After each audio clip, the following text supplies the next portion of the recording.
Welcome, dear viewers, to Poetry Blows Our Blues Away.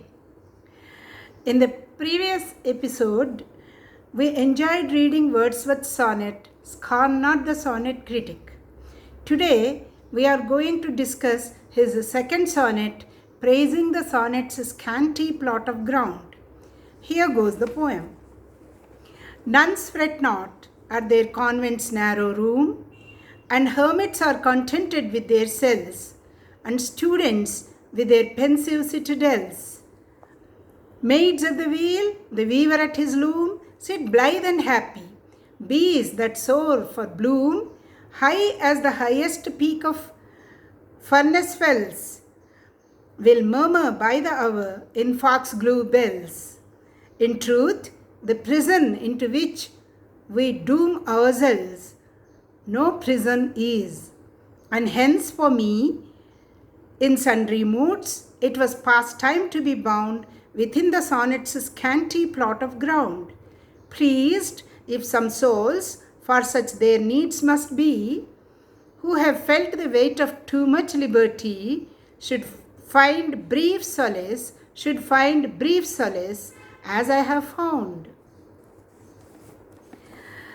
Wordsworth emphasizes that the sonnet is an effective means of expressing the poet's feelings despite its limited space.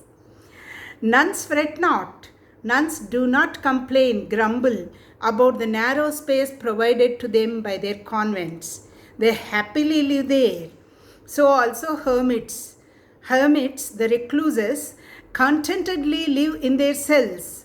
Students too toil happily in their citadels, pensive citadels, universities, thoughtful castles. They study their books sitting in their allotted spaces.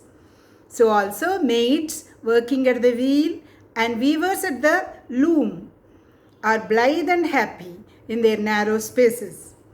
Wordsworth now talks about the bees which soar high in the sky in search of nectar, in search of honeyed blooms, honeyed flowers, as high as the peak of Furnace Fells.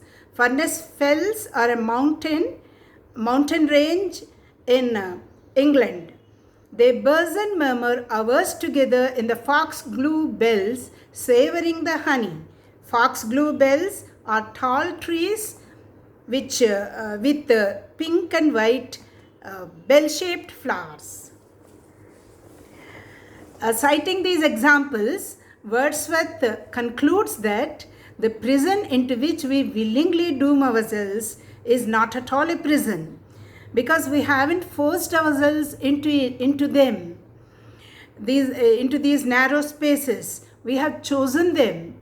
Similarly, Wordsworth feels it an avocation, a hobby, a pastime to be bound, to be imprisoned within the sonnet's scanty plot of ground. Whenever he feels the weight of too much liberty, writing longer poems in blank verse, he finds brief solace writing sonnets. In spite of the short space and the restricted rhyme scheme, he enjoys writing sonnets. He invites like-minded souls to take delight in the sonnet's scanty plot of ground if they too have experienced the weight of too much independence, too much liberty. Sometimes restrictions and limitations add beauty to our expression. Brevity is the soul of wit, isn't it? With the help of apt metaphors and comparisons, Wordsworth brings home the point that even small things too can delight us. Here, Ben Jonson's lines spring to my mind. In small proportions we just beauties see, in short measures life may perfect be. Wordsworth felt the weight of too much liberty many a time, and the result is 523 sonnets from his pen. To quote the first lines of a few, the world is too much with us. Milton, thou shouldst be living at this hour. Earth has not anything to show more fair. O friend, I know not which way I must look. Scorn not the sonnet critic. Having enjoyed the brief solace offered by these sonnets, Wordsworth goes back to his lengthy poems with renewed enthusiasm. Wordsworth seems to like the sonnet not in spite of, but because of its restrictions and limitations. Using the very sonnet form, Wordsworth praises the sonnet's shortness. There lies its beauty. After reading this sonnet, we look at the sonnet genre, sonnet form of versification, with fresh eyes and a new perspective. We are inspired to read a number of them.